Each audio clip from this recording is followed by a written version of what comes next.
Welcome to Kitchenomicon. I'm Bryn, and this is Hollandaise. Hollandaise is one of my absolute favorite sauces. It's one of the 5 classic sauces known as mother sauces in French cuisine. There's bechamel, which is like a cream sauce. Velouté is like a gravy.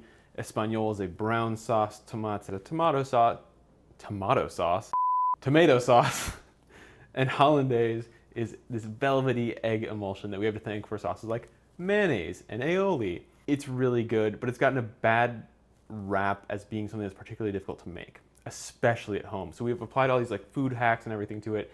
We've just overcomplicated it. It's actually a really easy sauce as long as you can pay attention. So we're gonna do that, and we're gonna make it really easy. Let's start from scratch.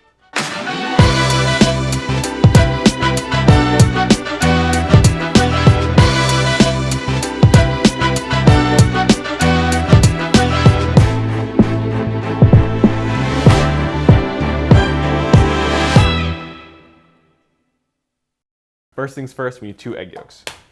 If you separate with your hand, it's easier to separate completely from the white. We want it to just be the yolk. Keep that real simple. Then I just need a splash of water to go in there because the eggs don't have enough water content to actually foam. And then we're going to whisk these up into a nice bubbly foam. We want to work in as much air as we can. And we want to keep, if you slant the pan like this, you have very little surface area to get air in. So you want to keep it flat, even though there's very little egg in this mixture. All right, so now we've got a nice little egg foam, we can take it to the stove. So the name of the game with Hollandaise is temperature control. So we've got this nice egg foam. We're going to turn on our heat to the lowest setting and keep whisking. Every few seconds, we'll let it warm up for a little bit, but every few seconds we're just going to check the bottom of the pan with our hand. Basically the point at which you feel comfortable with leaving your hand on the pan, that's the temperature that eggs cook at. So we can easily check whether or not it's at that temperature to pull it off the heat. Just getting past the condensation point now. We got a little ways to go. Check the bottom. Take it off the heat for a little bit. We don't need to whisk it super vigorously, but we want to keep air working into it. We want to keep it from standing still, from coagulating, from getting overheated. The more air there is, the slower it will heat. A lot of recipes call for clarified butter specifically. We're just going to use melted butter today because it actually has more water content, and that's going to help prevent the sauce from breaking. Breaking happens when you get too much fat at once and not enough water to separate it. So if we keep a little bit of water content in the butter, it's going to make it more stable.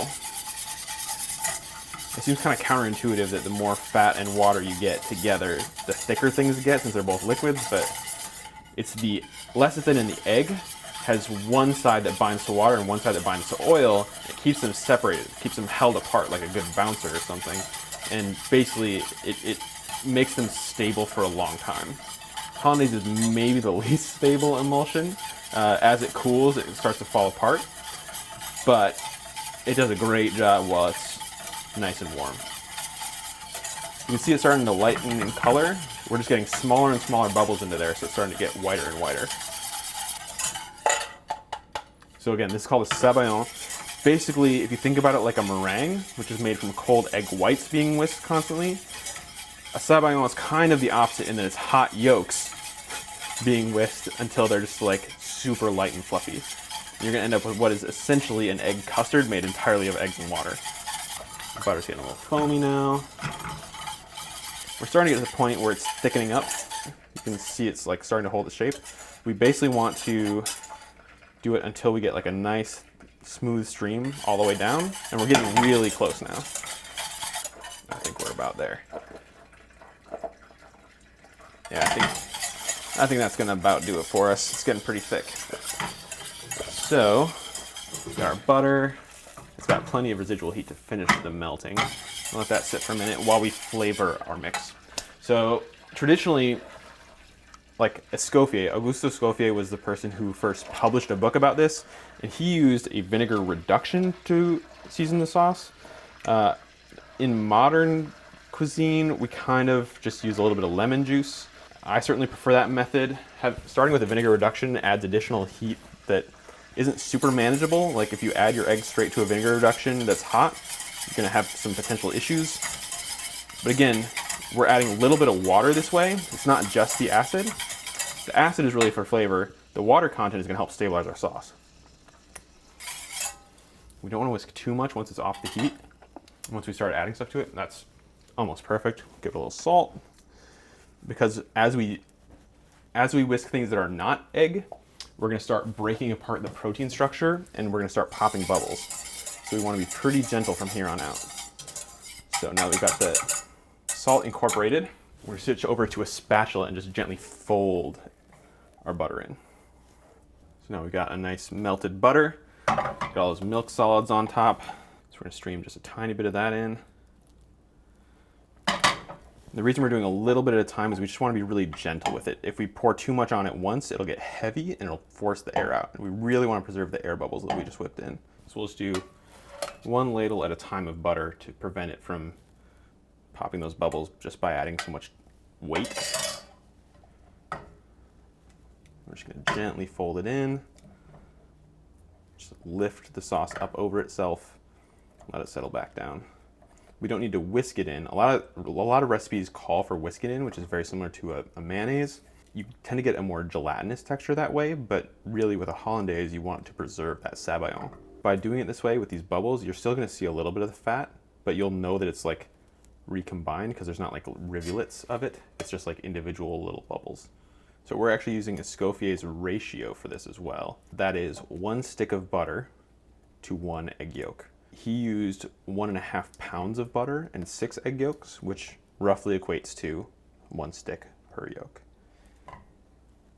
I'm sure he was using kilograms, but that's the way the English translation spells it out.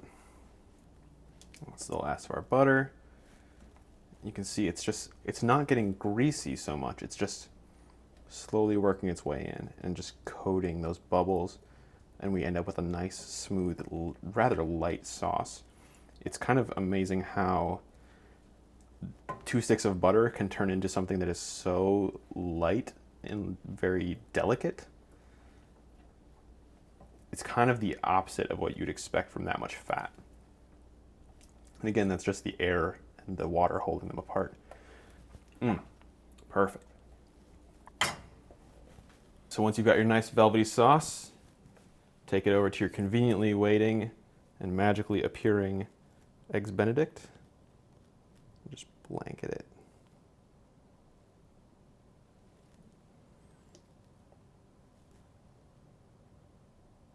So smooth and custardy.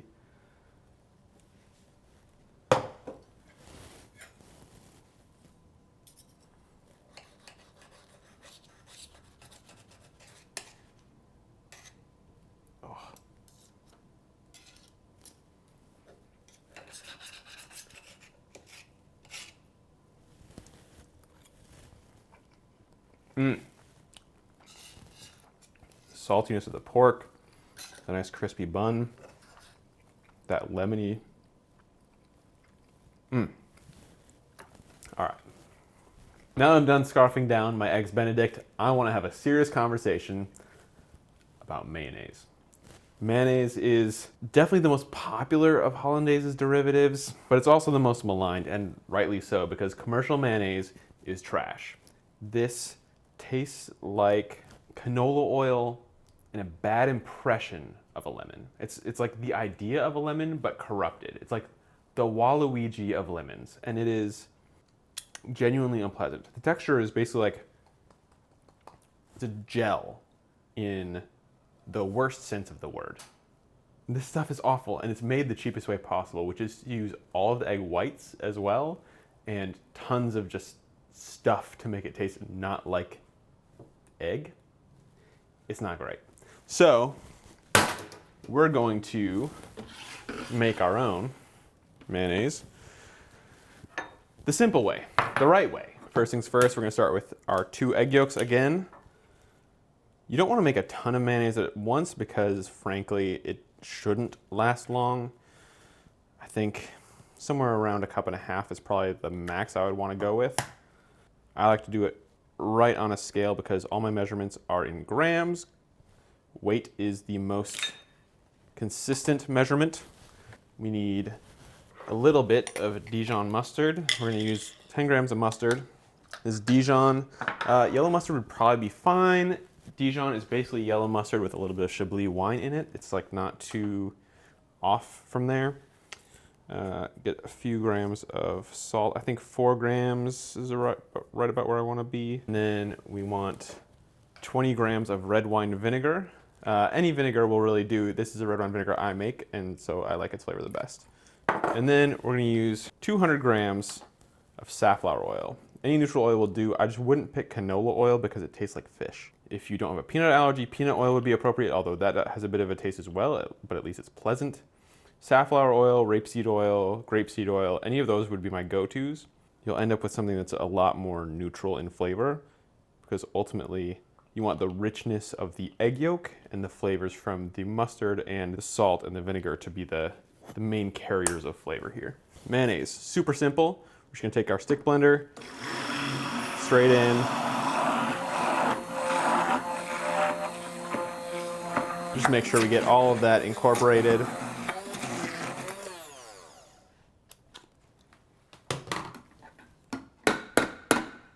That's it. Done. Mayonnaise, complete.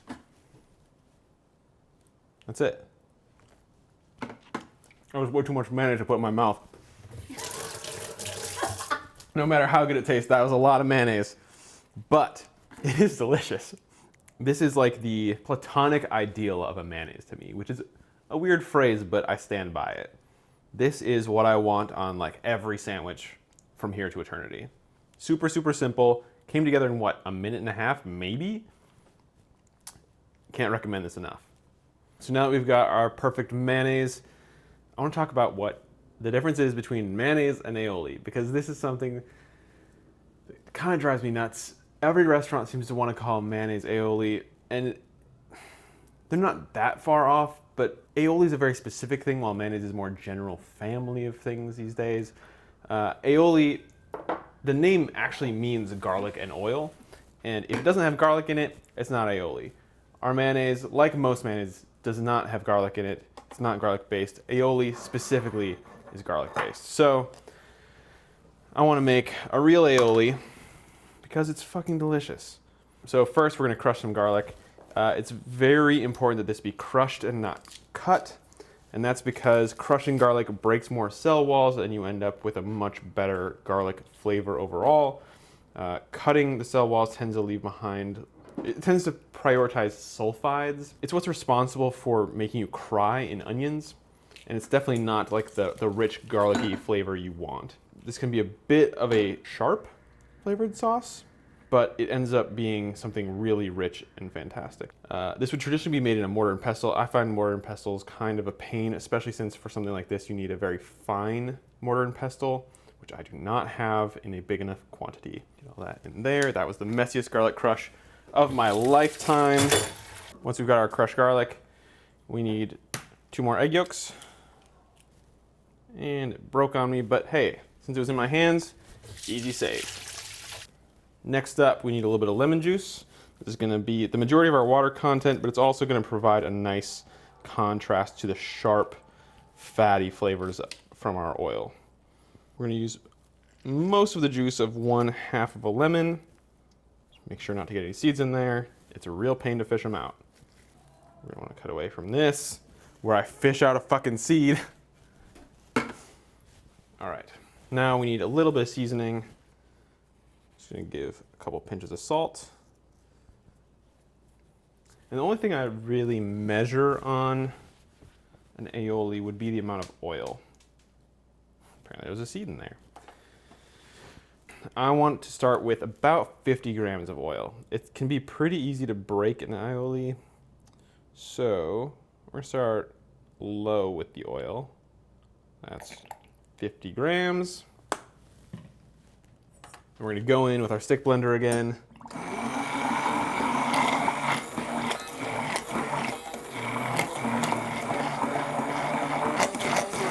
It's a little thin, But as we add oil, it's going to thicken.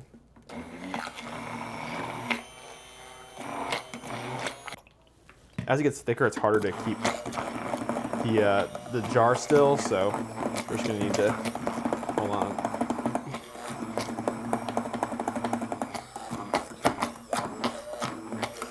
You usually end up with a little less aioli than you would like a straight mayonnaise.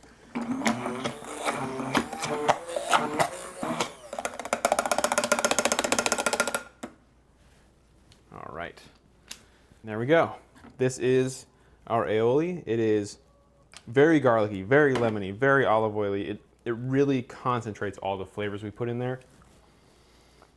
Oh, whew. It's spicy, it's delicious, it is super, super intense, and it is the opposite of what mayonnaise tastes like. It is just the most of everything that's put into it, where our mayonnaise is super neutral. It's purposely neutral. It's a little acidic, it's a little bit fatty, but it's not intense about any of it. Whereas aioli is specifically an intense, deeply flavorful condiment.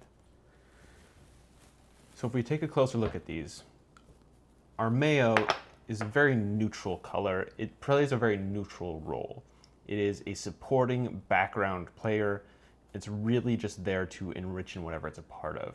For me, a mayonnaise like this, that's really nice and neutral and rich, is at its best when it's on a sandwich or a different sandwich. It's best when it plays a supporting role. If we look at our aioli, it's super vibrant, even just visually, and the flavor is just as punchy. This is a very different condiment, and it's kind of the focus of whatever it's a part of. It's so strong that if you have any reasonable amount of it, you're going to be intensely tasting garlic and olive oil and lemon. All this is to say, Hollandaise isn't that hard, and it's so fucking delicious when you make it with the sabayon. I cannot recommend it enough. You should make it. Aioli is not mayonnaise. This is a PSA. Go conjure up something delicious.